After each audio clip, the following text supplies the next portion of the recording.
What's good, everybody? It's your boy, Warren Shaw, welcoming you to another dope interview session. I'm your host, Warren Shaw, and today we're joined by our film director, Mat Whitecross. Matt, how are you doing today, brother? It's so nice for you to join us here, man.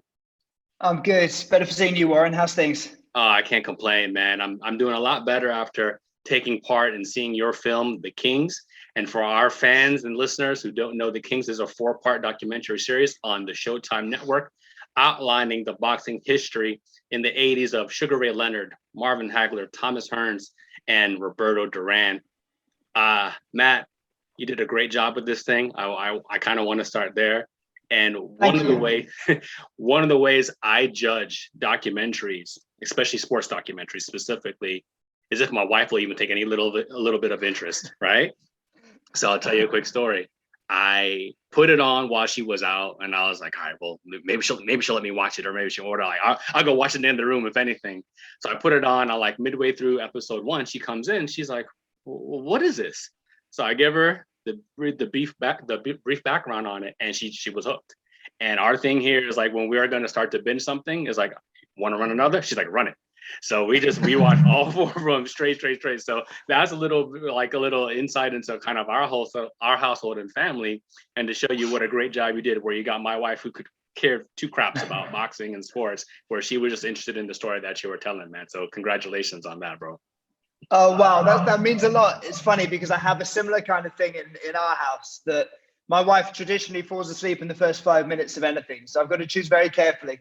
And there's a whole system of, like, she has a very difficult job, so she doesn't want to watch anything that's too difficult and too, like, it's going to make her feel sad. So There's a whole process of negotiation. But yeah, I definitely felt like with this subject matter, what I didn't want to do was just make something that was going to appeal to boxing fans, because I feel like a lot of boxing fans probably know this story, or even if they don't, they're going to watch it anyway. I kind of wanted to broaden it, because from my perspective, boxing at its best tells you something about who we are as human beings, tells you something about society. So I wanted to try and open that up as much as we could. No, I think you did a great job with it, for sure. And we'll get into a little bit about it. So just tell me, how did the project come to you? What made you accept it, and kind of some of the inner back workings of the process to begin with. Well, so I'd made a film a few years ago about a British band, Oasis, called Supersonic, and the team behind that had previously made Amy and Senna. And then we're in the process of making Maradona. I think we're just starting to do Maradona, maybe. And they came to me with a few projects afterwards, because we had such a great time on it. And each time it wasn't quite right for me, or the timing was bad, or something didn't quite work. And then they came with this project about the 4 Kings. And I did one of those, I kind of took myself out of it initially. I did one of those kind of double takes where I was like, well, am I the right person for this? Because, of course, like a lot of people, I am kind of mesmerized by boxing. I appreciate how important it is to so many people, but I'm not like a fanatic. Like, I've watched a lot of the big fights, but I feel a little bit conflicted about boxing in general. I think it's amazing, and the skill, the athleticism, the courage of the people who go into the ring is undeniable. On the flip side, I can also see the damage it does to people. And I can see the brutality of it, obviously, but I can also see the damage it can do further down the line, in terms of, it could just be financial, it could be mental, physical. And so that side of things always kind of bothered me. And I said that going in, it's like, I'm going to have to do a lot of homework coming into this, because I was a little bit young to appreciate these fights first time round. And I feel like, do you want someone who is a super fan, or do you want someone from outside the boxing world? And they said, no, that's fine. And the other issue I kind of had was like, look, is it okay if I start talking about my feelings about this when we're making it? Can we use the documentary in some way to explore these issues that we're talking about? And they said, yeah, we like the idea of that. So that's more or less how it kind of got handed to me. So it wasn't my project. And then the next step was to go and talk to Showtime and make sure that they were happy with our angle on it, our take on it. And they were great. And what was lovely, I've never had this before from a financier. We went over to New York, we met Vinny and Steven. They just said, look, we trust you guys. We like the stuff you make. You go off, we're here to help, but otherwise we'll kind of see you at the other end. We'll offer you comments when you're further down the line. And the only time they really got involved was like halfway through when we were making it, and the story was getting too long because there was so much to try and tell. And they just said, well, look, we'll just give you more time or more money. I don't think that's probably ever happened before. Probably will never happen again in my life. But it was great. It was amazing. So they recognized the importance of this story. It was something they felt was important to tell. Oh man, well don't put that out there. I mean, if you're doing good work, people are gonna back the project, Matt. You know what I mean? So I think in you telling that story in that way is for your future projects to be like, listen, let Matt do what Matt does. You know what I mean? let his team ride out and they'll be all right. Listen, Thank you. how long did this take to kind of put together? Like just, again, you said that wasn't your project originally, so to speak, but just kind of start to finish, how long did this all kind of come together? It took more or less 2 years in total, not intentionally. I mean, I had another project that I was working on just before, and we couldn't raise the money. It was a drama, so we had the actors, then we didn't have the money, then we had the money, but we lost the actors. So it was one of those things that happens on every indie film, probably. Yeah. And so it just landed at exactly the right time. And I thought, well, this would probably take 6 months maybe, and then I'll be ready to go back to the other project. And then I got swept up in it. And, the nice thing about the way the producers like to work was they said, look, we want to give you time at the beginning, immerse yourself in the subject matter, talk to everyone, speak to the boxers, speak to all the people in their entourage, all the people from that world. And we want you to, before you even start editing, and that had never happened to me before. Normally it's like, you go into a documentary, because there's not normally that much money, they say, okay, here's the money. And by the way, we need a cut next week. And this was the opposite. They were like, no, take a bit of time to familiarize yourself and do the research. So that was the first part of it. Then we got to meet everyone. Then we started working on it and editing it. And it was complicated to try and tell the stories of, 4 boxers, plus their families, plus the background, plus all the entourage, plus all the ins and outs of boxing. And then on top of that, we wanted to try and tell the story of America and Latin America during that time. So yeah, it was tricky. How do you make all those strands, all those stories feel like just one story? So that took a while. And then we got halfway through, and then Showtime gave us an extra episode and more money, which was amazing. It's what we wanted. But suddenly all the cliffhangers that we had at the end of each episode all went in the wrong place. And, it was tricky to kind of change it all. And then finally COVID hit and we were still working. So then, like everyone, we had to kind of deal with that. So yeah, it took a while, but it was, the whole time I felt very privileged to be doing it. It was definitely and I recognized very early on that these were 4 lives that need to be honored in the same way that maybe the heavyweights of the previous era and the following era in the shape of Ali and Tyson, they're always talked about, but maybe the 4 Kings less so. And I felt like they deserve to have their story told too.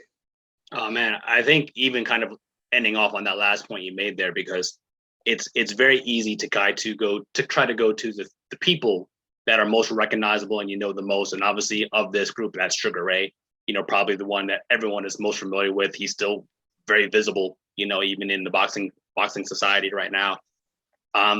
But was that something that you were challenged to do in trying to make sure that each one of these boxers were portrayed equally and got their respective stories told in the way that it needed to be told? Yeah, 100%. And that was the balance was a tricky thing to try and get right, because like you said, Ray is the guy that, is still very much a familiar presence for a lot of people. He's out there in the limelight. And that was part of the story, was the fact that, all the attention initially was around him, and the other 3 resented that to an extent, and it fueled them, and it motivated a lot of the fights that came later. So you can't really tell the story of the 4 Kings without starting with Leonard. So that felt like the way in. But what I loved about the opportunity we had over 4 hours was that you can you start off with the story of Leonard, and maybe you feel like it's just going to be his story, and he's our hero. He's good looking, he's charismatic, he's the new Ali, he's been handed the mantle from Ali, and he immediately, like his first fight, he's right out there, he's already earning tens of thousands of dollars. But then suddenly you wrong foot everyone at the end of the first episode and he loses, and there's like, oh wow, hang on, so now it's going to become a very different story. So I like the opportunity to play around with people's expectations. And I guess you have a kind of stereotypical image of each of the 4 at the beginning. You have the hitman. Okay, he knocks people out. He's like, people talk about him, even his friends like Jackie say, oh, he was a freak of nature. He's this guy who's larger than life, but actually he's a gentle giant. So you have this other side to him, and gradually you get to tell that story. And the same thing with Hagler, the same thing with Duran. There's the persona that they create that makes them ferocious in the ring, but then there's the human being behind that. And what I loved is like we could play around with that in episode 1, and then we have 3 more hours to then explore who they really are. But yeah, you're right. It was tricky to try and find that balance, and for a long time we struggled, especially in episode 1, because not some of the big fights and some of those encounters don't happen till to the 3rd or 4th episode. So, for example, with Marvin, Marvin doesn't really start getting into the action until later on. Yeah. The first 2 episodes, the beginnings, really are about Duran and Leonard. So how do you make sure we're dividing it evenly? But I felt like we got to a good place by the end, but it wasn't easy. No, for sure. And again, I can appreciate the process, in that as well too. I think just we all understand certain things, like you want a story to tell, and then there's complexities of that, and especially with that particular group, because one of the things you mentioned, you talk about there, they are touchy about each other. Yeah, I mean, like really, truly, like they're touchy about still each now. Other. Yeah, like so. I use a line from Nas, rapper who said this one time: "Some beefs are everlasting," and while there's always a mutual respect, it's like certain things, like listen, you know what I mean? It is what it is. I think with them, that's definitely holds true. 100%. No, it's interesting, isn't it? Because even though they're all kind of friends in inverted commas, like there's enough water under the bridge. Even when we started on the project, Showtime were like, look, just so you know, there's going to be an issue with who you approach at what time. They said, well, look, we think Ray will be fine. Ray's great. He doesn't mind, he doesn't have an ego about these things. But if you approach Marvin first, his nose might be out of joint. So then, but also if you talk to Tommy, then maybe there's an issue with someone else. So, in the end, we decided we'll approach everyone at the same time. But it's like when you talk about these bands from the 70s, like Led Zeppelin or someone. It's like if you're going to try and make a film about them, it's like, well, what order do you approach them? And if you speak to one of the band members, they go, well, I don't want to be in the show. So yeah, it's complicated even now, these decades later. Yeah, man. Well, I love again how the story is portrayed, and just talk to me a little bit about maybe some of the other challenges, even in that, when it comes to approaching their teams and the promoters and the trainers and everybody that was around, all 4 of these guys. And, I'll talk about this in a little bit as well too, but boxing is extremely political. There's a lot going on in the workings of that. Was it difficult to really try to get everybody together to give you the information that you wanted to try to tell the story accurately and fairly, and some of those who maybe declined to participate and maybe you still need to get some information about them?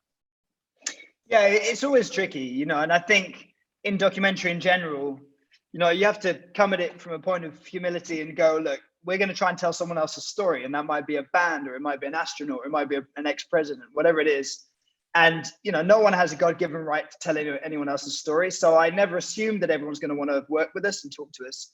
On the other hand, we were trying to tell it as completely as we could. And we came in with good intentions. So you hope that if you get on the phone with someone or you get in a room with them, then they'll meet you, they'll take you at your word. But it's tricky, there's a lot of trust involved. And particularly we then, halfway through the project, obviously you're in the COVID world, so you end up having to do some of the stuff remotely. And if you're not in the same room as someone, that's hard. Plus, the bigger the star or the bigger the band, the more layers in between you and people who want to talk to them, right? So, yeah, I've worked with bands like the Stones or U2 or Led Zeppelin, and there's so many different layers in between the band, for often for good reasons, sometimes not for good reasons. And so the same with boxers, right? That you want to talk to Ray, but you got to talk to an agent, and the agent isn't the person you should talk to. You got to talk to someone else. Yep. And half the time it's like, well, if you can talk to, someone's wife or their children, sometimes that's a better way in. I mean, my experience is, like film and TV is pretty chaotic. I'm married to a doctor, and she laughs when she hears about the way that the film and TV can be sometimes. It's pretty crazy. Then I step into the music world every so often, and you're like, oh, this is complete chaos. But then you go into the boxing world, it's like a whole new level of insanity. Yeah. So that's something we had to deal with a little bit. But yeah, generally we just reached out to people. Most people, when they heard what the subject matter was, of course, they want to talk about that era. So that it wasn't too difficult. Then we just needed an in with most of the more important people. So, for example, we talked to Jackie Callan, not with any ulterior motive, just because she was there. And at the end of that interview, we said, look, we reached out to Tommy. We haven't heard yet. She said, oh, no, look, I'll put in a word. And then like a week later, we were on the phone to Tommy. So generally speaking, I think it was the same with Roberto, that we reached out to his family and his son connected us. Generally speaking, people will take your word, but it's complicated, right? Yeah, no, for sure. And so in my normal world, I'm primarily dealing with NBA players and athletes and stuff like that too. And man, it is layered. It's like you have to know a guy who knows a guy sometimes, you know what I mean? Yeah. Or girl, you know what I mean? To make sure that you can get what you need to get out of that. We're talking with Mat Whitecross from the Kings. Follow him on Twitter at Mat Whitecross, or on IG at _Whitecross. Don't you hate when they steal your stuff and you have to be you're one thing here and then you're another thing there? Oh, that drives me crazy. It's true. It's like what we were saying before. It's like a good full-time job just to stay on top of all these different ways of communicating with people. You need like a team. For sure, man. It's wild. But one of the finer details I think about this is, how you wove politics into it. And I know you've discussed that on various platforms that you've been on previously, or whatever the case may be. We just talked about how boxing is political, it's its own political environment in that of itself too, but the 80s and Reaganomics and so forth and so forth. But you said earlier that you kind of had the blessing, from those above, and the executives say, hey, take that route and do that. What made you want to tell the story in that way? Just because that way it wasn't such a linear boxing piece? Is that why you kind of did that way? Yeah, partly that. And I think also the thing for me was, I think exactly like you said, like life is political, even though we don't think so. I think in the last few years, we've started to realize it more. But, politics impacts on everything. Everything is connected in some way. And I felt like, well, one side of it was, I don't know that you can really understand these 4 lives without looking at the bigger picture. And I don't think you can really understand boxing without looking at the bigger picture at that time. I really felt like we were, of course, we're telling the story for everyone, for people who were there at the time, but also for a new generation. And the reality is, it's like, you talk to a kid on the street, they might know who Reagan is, but they might not. So I thought that was important to try and fill in some of the blanks. Sure. And then the thing for me, there's something, I don't know if it's unique to boxing, but it definitely is at its most extreme in boxing, is that, in the way that Teddy, Atlas, and a few of other of our contributors said it to us, was just like, there's something particular about it. It's one person going in against an opponent. And there's something that lends itself to metaphor and to talking about the bigger world outside. Yeah. And especially back then, when 2 people went in and they represented something, they represented maybe a country, or in the case of Tommy Hearns, they represented a city. And you're not just going in, it's not just two men in there. It's like the hopes and dreams of different communities and different countries. So there was that side of things. And then plus, I just felt like the previous era, now the way we talk about Ali is like, well, he is a figurehead for the civil rights movement, or you talk about Tyson and he somehow represents the end of that era of like bigger is better, greed is good. Whether that's true or not, that's the version of that history is now representing. And I felt like, well, the 4 kings also represent all kinds of angles of their era. And so it's a nice way of kind of hopping back and forth and talking about what was going on in America at that time. And originally, when we had a much longer show, obviously then you have to cut it down so that it's broadcastable, but we had other tangents. We'd go into the mafia corruption during the time of Ray Arcel, who was Roberto Duran's trainer. And so we had a whole section on there about mafia corruption and how that gradually transformed into white collar corruption, for want of a better word, in the modern era, where people are still getting ripped off. It's just they don't get hit over the head with a kosh. They just get ripped off, and they suddenly realize they're left destitute after having fought their whole lives. So there are a lot of different angles in there, and I just felt like, of course, there's a straight version of this where all you do is talk about the technique and who won and who was up and who was down in each fight. But that felt quite reductive to me, and not really what's going on in any one of those fights in history. So, I mean, and as you touched on here a little bit, right, because of the time that was going on then, and maybe even some of the times that are happening now with people of color, just for you to be able to tell that story in this time as well too, does it become doubly important, more stressful, even in a way, because it resonates even now, especially with what kind of our society is? Yeah, I felt definitely there were lots of resonances as we were working on the show. It's like, obviously we've been going through very tumultuous times right now. Mm-hmm. And the BLM movement, there were things were going on during the period where we were editing where we were watching footage of the uprisings in Newark and Detroit, and it just looked like CNN right now, you know. And in some ways, I think life is cyclical. You can see that you know, the same team behind Reagan with the team behind Trump. They even have the same catchphrase, which obviously we use in the show. And a lot of this stuff is unresolved. And I hope that in some ways, you know, all the injustices that are going on right now, they flared up to such an extent that maybe finally they're being addressed in some way. But, you know, I think for a long time in this country, in the UK, and also probably in the US, people got a little bit complacent. You know, you guys voted in a black president. It was like, okay, great. Well, things are slowly getting better. We're fixing a lot of the problems from the past. But actually, I think you only have to look at the last administration to realize that maybe some of it was just papering over problems that were there and really hadn't been addressed. Hopefully they're starting to get addressed now, but the danger is we just keep on coasting along, and then, you know, in another 30 years, the same thing happens again. So it felt important for me to talk about the uprisings then and the injustices that these four guys faced in their lives. And, you know, and then you go back another generation or two generations before that. And for me, it was, you know, there were images even when the guys have their weigh-ins before a fight. And there was something very stark about some of the imagery. I remember seeing Marvin Hagler go in there, and he would strip down completely naked in front of all these kind of white guys, and they sit there and they weigh him and kind of prod him and poke him. And that to me looked like, you know, pictures I've seen of slave auctions, you know. Slavery, so for sure. and of course Ali was famously spoke about that, talking about it as a kind of gladiatorial contest and talking about, you know, having the whiff of slavery about it. So that felt important to talk about, you know. And I think it's tricky because I when we made this, I knew that our take on it politically isn't going to be to everyone's taste, and maybe, you know, because we're making a stand, we're kind of making comments as we go along. It's not a neutral observation, but then I don't think documentary ever is. So I knew it was going to piss off some people. You know, I knew it was going to piss off some fight fans who are like, just cut to the fight.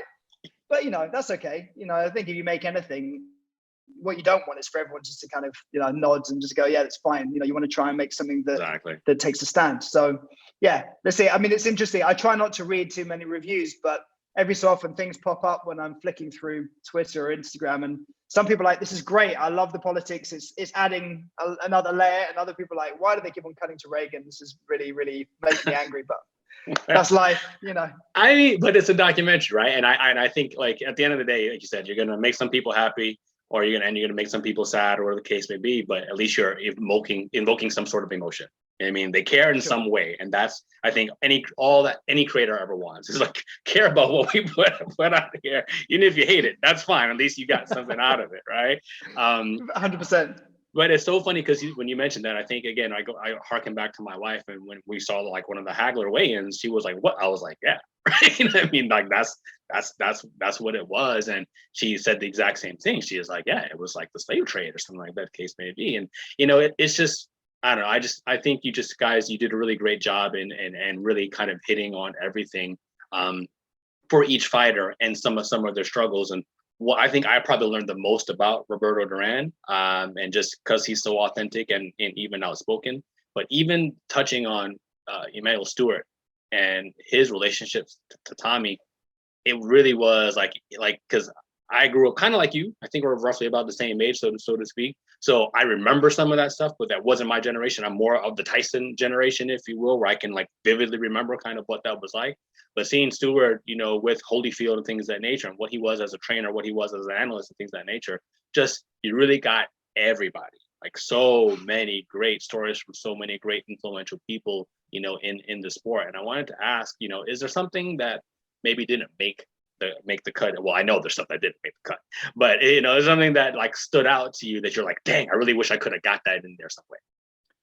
Yeah, I mean, there were lots of sections that we worked on that I really loved. There was one section, you know, like I mentioned earlier, where we had, so Ray Arcel was someone who was, you know, like a figurehead for trying to clean boxing up in a way that maybe Teddy Atlas has been recently, and a few other figures have been. And he got someone came and smashed him over the head with some lead piping, and he almost died. Yeah, so he ducked out of boxing for a long time, for decades, and it was Duran who brought him back in. And we had a whole section on that, and about, how boxing's always had this kind of illicit side to it, which I really liked. And it was also about their friendship and about Freddie Brown and how the three of them connected, but we just didn't have time for it. There was another section that I really loved as well, which was, I guess we kind of say something similar at the end of episode 1 when we connect boxing to the violence that's inherent in humanity anyway, and say, it's chicken and egg. It's like, well, does boxing make people violent when people are violent anyway? It's not a perfect world. And I liked that as a kind of sentiment, just to try and explore, why are we even telling this story? Why does boxing even exist? And then we had a section at the beginning of episode 3, I remember, where, Reagan's come in with a bunch of policies, which on the face of it, you wouldn't imagine would be very popular, which is like, let's make rich people richer and let's make poor people poorer and cut all their benefits and cut all the support that they would have. So, but then there's this assassination attempt by John Hinckley, and he almost dies, right? So he's whisked away, and then immediately, he's praised as a hero, and they bring him back into Congress, and he waves through all these laws, which normally would be very unpopular, but everyone's like, look, just give him what he wants. He almost died, and simultaneously, there's a lot of changes happening with boxing, and so we kind of had that all as this one centerpiece about what is this violence that's inherent in America, the way that it kind of came through its origins. And there was this great quote from one of our contributors where he said, like, America was born in blood. And it's one of my favorite bits. And then in the end, we were like, well, we're running over. You can take that whole section out, 10-minute section out, and you don't miss it if you never knew it existed. But I miss it because I've watched it 100 times. But, so there's a lot of stuff, but hopefully, I think it happens on a lot of projects that I've worked on, where you often end up taking out your favorite section, and it's kind of counterintuitive. You're like, well, how can you take out the best scene in a drama? How can you take out the best scene in a documentary? But I kind of feel like if that's the scene that is what the whole show's about, then in a way, if you take it out, then the rest of the show should still have it in its DNA. It'll be in there somewhere, even if you cut your favorite scene. No, that makes sense. I mean, again, it just, the storytelling has to make sense as well too, and not just from your perspective, to the audience's perspective as well too. And I think that's important. And so it sounds like any film, there's a Whitecross cut somewhere, you know what I mean, that sure. Maybe we'll get years down the line. Maybe Showtime will release some of that, or whatever, you'll leak that out here. You'll leak it out. I know, but it's funny, isn't it? Because on every project, even on the Oasis one, we had, I think the first cut was about 7 hours long, thereabouts, and it was supposed to be 90 minutes. I think in the end, we kind of wrestled it down to about 2 hours. But yeah, it's just the nature of documentary making. And even on dramas where, in theory, you're just shooting the bits you need, so it should never be that long. You still end up with like a 3-hour cut. So it's, yeah. And then it's that thing, everyone calls it, killing your babies. You end up having to take out all your favorite bits, and it's just like, but the scene is what the whole film is about. And yeah, but something's got to give. Nah, man. I think there's just a lot in this docuseries, where there's like the sympathy of some of the, like, even Duran, how he's villain at one part, he's hero at another part, and how that can change so quickly depending on whatever's happening, in the time, and especially after No Mas and everything like that as well too. And again, that stuff is maybe somewhat revisionist, but it was still needed to be in there for how the series was flowing. But other parts, as you alluded to, that you did have to cut out, again, I hope we would get the chance to see that. Before I let you go, just, what did your family think of the work? You know what I mean? I know you have, little girls, stuff like that too. It's boxing and it's a little bit brutal, so to speak. So like, I don't care about that. But what was your family's thoughts on this particular project? Well, actually, none of them have really seen it yet. I think I did show it to my mum, and I showed it to my wife. My wife enjoyed it. I mean, I think a bit like you were saying about your wife, that it's not like she doesn't find boxing appealing. She thinks she can only see the brutality of it. She doesn't really see the drama behind it and the skill. I think that she finds it too hard to watch. But no, I think she enjoyed it. And again, like your wife, I think she enjoyed the way that we kind of used history as a way of getting into it. So you're being told a bigger story. Yeah, my kids, it's funny. I showed them a couple of the fights. I wasn't really sure whether to show them or not. And they were slightly horrified, but then they got into it and they liked the characters. I explained who the characters were. My eldest daughter, who's 7 now, during lockdown, they had to do, for Black History Month, they had to choose a black figure. to celebrate. And so she did a big poster, like a mural thing of Muhammad Ali. So she knew a bit about boxing, and she had all that in the, so she was like, okay. So I said, well, no, this is kind of about Ali. Ali's in the background of a lot of this. And so that was her way in. But yeah, I think it's fascinating to them. It's so alien to what they know. They both my kids, they're quite young, but they're doing karate now. So they've got some sense of combat sports, and they like that kind of stuff. But it's it's interesting though, because kids can be quite brutal too, right? And girls just as much as boys. So there is a sense they are kind of mesmerized by it, like we all are. Yeah, it's funny because you mentioned it that way. Because I have some kids as well too, and it's not always the physical nature of the brutality, especially at their age. A lot of time it's the verbal abuse and the bullying and all that stuff now, especially in this era. Two more questions. I know we're kind of keeping here a little bit longer, but I think this is just like great content here. Just where do you think this generation, the Kings generation, if you will, where would it have landed like if social media was around? You know what I mean? And Roberto Duran and No Mas and Sugar Ray with his, kind of, always in the middle of like, again, like I think I saw somewhere he was like Michael Jordan, where he was just politically correct, you know what I mean? At all costs. Where do you think this era of boxing would be had social media had been around back then? Got it. It's such a good question, because I think, in some ways, people talk about boxing now, boxing then, about mixed martial arts, those kinds of things. And it's like, well, what is it about that era? Were these guys great anyway? Like, or was it something about that era that raised them up? And I think it's a bit of both. I mean, obviously they're exceptional fighters, but then there was something about boxing in that era that was the sport that everyone gravitated towards. And you would sit there, everyone would watch the fight, no matter where they were from, what country they were from. They would gather together and they would sit down, and it was available on nationally broadcast news. It was on the news. It was nationally broadcast, and so everyone would watch the fight together, and that's what you talked about on the weekend. And that's disappeared now, right? With pay-per-view and the idea, it's become much more niche, and it's become probably more lucrative for promoters and for some fighters. But we've lost a lot of that connection. So I think with social media, I don't know. I think there's lots of ways in which it would have been, people like Duran probably would have been cancelled a long time ago because he has no filter. He would have said a bunch of stuff, which was like, that would have been the end of his career right now. I think Leonard, it would have been another avenue for him to explore. He was very, very smart. He is very smart about connecting with people. He understood all of that before anyone like Michael Jordan. He kind of paved the way for those guys. So I suppose in that sense, social media in terms of connecting with people, that would have been important to him. But yeah, I think it's tricky, isn't it? Because, why is it that it seems to, like, it doesn't have the same value to a lot of people? It's not, people don't connect with boxing in the same way now. It doesn't have that importance in people's lives, and the stories don't have the same importance. As great as those big fights are, it's not the same as that era, and certainly not the same as Ali's time or Tyson's time. So I guess that's probably the reason. But I think, the social media has a lot to answer for, but it might have helped back then. Oh my God, you're so right though. Cancel culture would have definitely got Roberto.